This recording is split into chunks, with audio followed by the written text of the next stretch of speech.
Once you're in Second Life, one of the faculty or one of the instructors will pass you a folder with some information in it.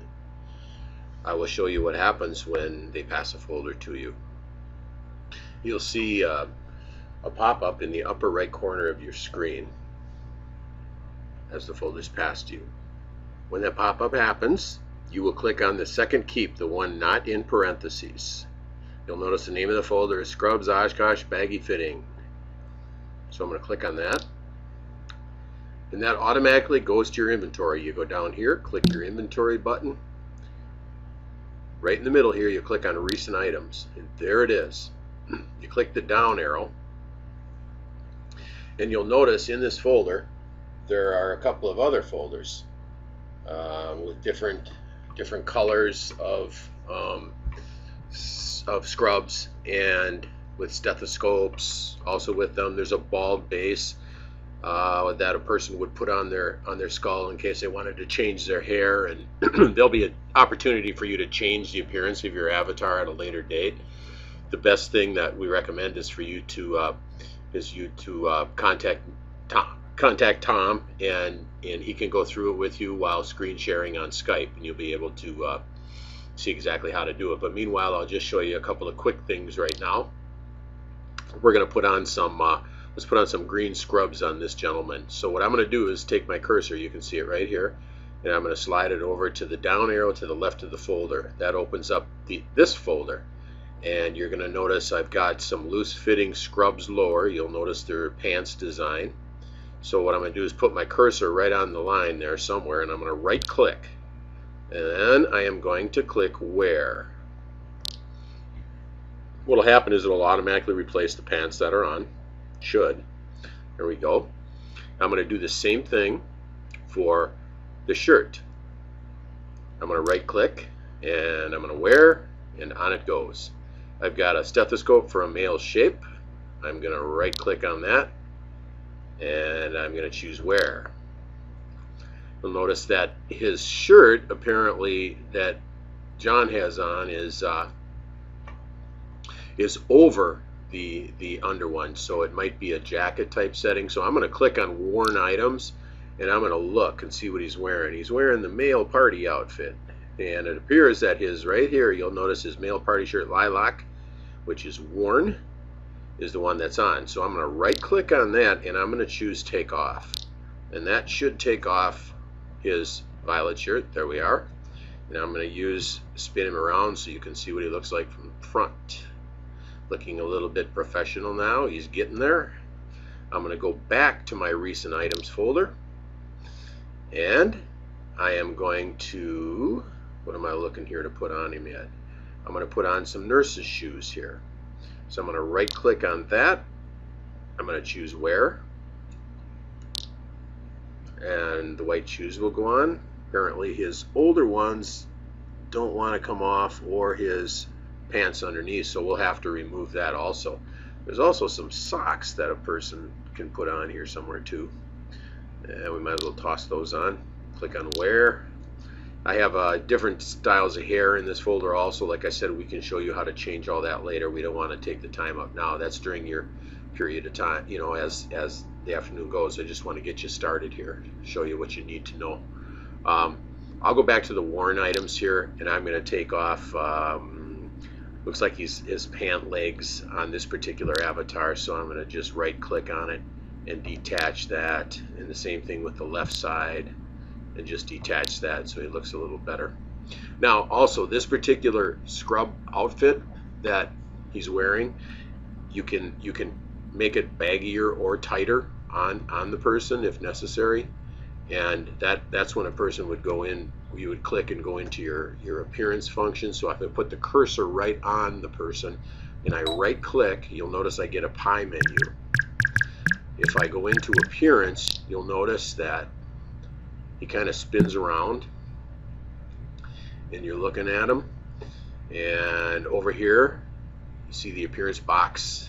You can alter the shape, skin, hair, and eyes. You can alter the clothes that he wears. So for instance, if I wanted to take his pants and alter his pants, I can shorten them just a little bit. You'll notice how they're shortened, and I can also, the waist height is perfect, and the pants are already set to 100% loose. You can tighten them up if you want, but it's actually better loose for scrubs. You know, that's the look.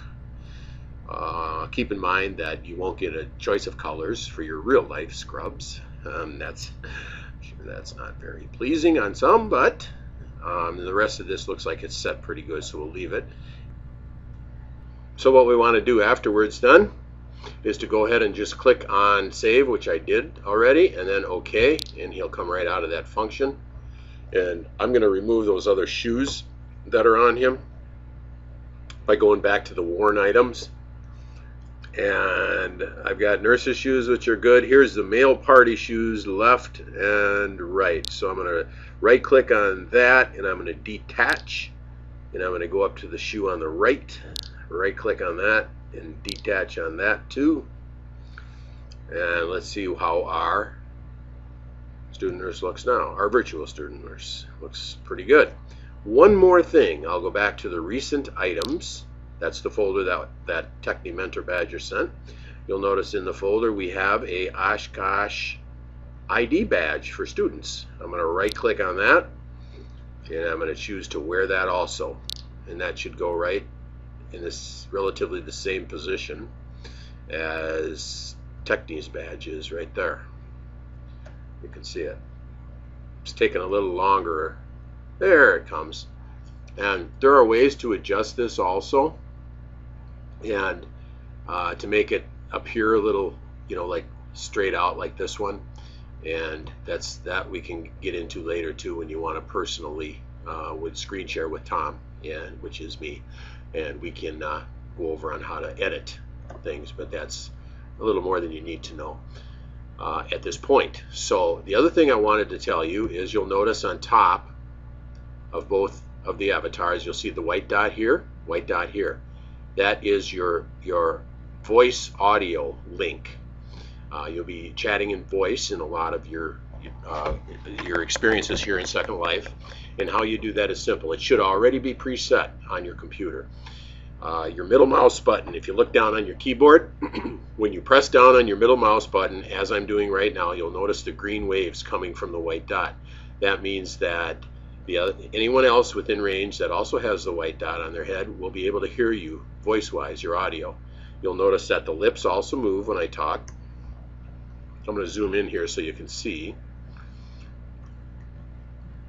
It's just a nice touch. It doesn't really mean anything, but it adds a touch of realism. The next thing, when you're done talking, of course, you just release the middle mouse button. It works like a two-way radio in the old airplane cockpits. So the reason why we do that, rather than if you look down below here on the right, you can actually accomplish the same thing by clicking on the lock button. Now I've clicked on it and my voice is activated. I don't have to hold any button down, but I'm just talking and talking.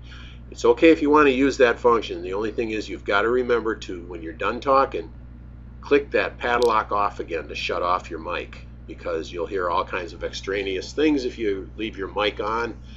The neighbor could be mowing the lawn outside, all kinds of things everyone else hears that they don't need to hear. Plus, there tends to be a lot when more than one or two avatars are in the room. If you don't remember to shut your mic off, there can be a lot of feedback and echoing, which is somewhat annoying at times. Now then, the next thing that we're just going to look at is walking. You'll notice that you use your arrow keys on your keyboards. So the first thing I'm going to do is walk you inside and show you what the inside of the Pollock house looks like. When you're walking up to a door, it'll navigate the steps no problem. When you come to a door that's closed, you put your cursor on that door and you simply left click the door and it opens for you, and then you just go ahead and walk on through it or run. If you hit your arrow key hard twice, it'll make you run. These are the rooms inside the Pollock house where the instructors hold their post-clinical chats, and students can gather if they want to chat with each other anytime you want. Just set it up on your own if you want to. You'll be getting instructions on when and where, of course.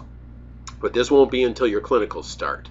Before the very first experience I believe you'll have in Second Life will be the health history, and that's done in another area, and we'll give you that information later. When you want to sit down in a chair, for instance, you would just simply put your cursor on the chair. Notice how the cursor turns to a director's chair. then just left click again. In my case, I have my computer set so that the left click doesn't work, so I actually have to right click, which you can do too, and notice you get the pie menu and you can choose sit, and boom, your avatar sits down in the chair and you're all ready for your chat. I'm going to spin you around and show you how it looks like from this angle. There are different ways to control your camera. You remind me, Tom asked me to send you a note card that explains how to use the camera functions. If you notice up here on the top of your screen, there's another camera. There is a camera function here that you can move. I'm just pulling it over so you can see it a little better. But this also moves the camera by clicking on these arrows in these circles. You can move the camera that way. You can zoom out and you can zoom in. There are more accurate ways to use the camera. This one actually moves the whole camera's focus from side to side or up and down. That'll get you all kind of discombobulated at times, so you have to be careful with that. If you ever get yourself camera all the way out of focus or out of range, just hit your escape key on your keyboard, and that'll bring your camera back to focus on you.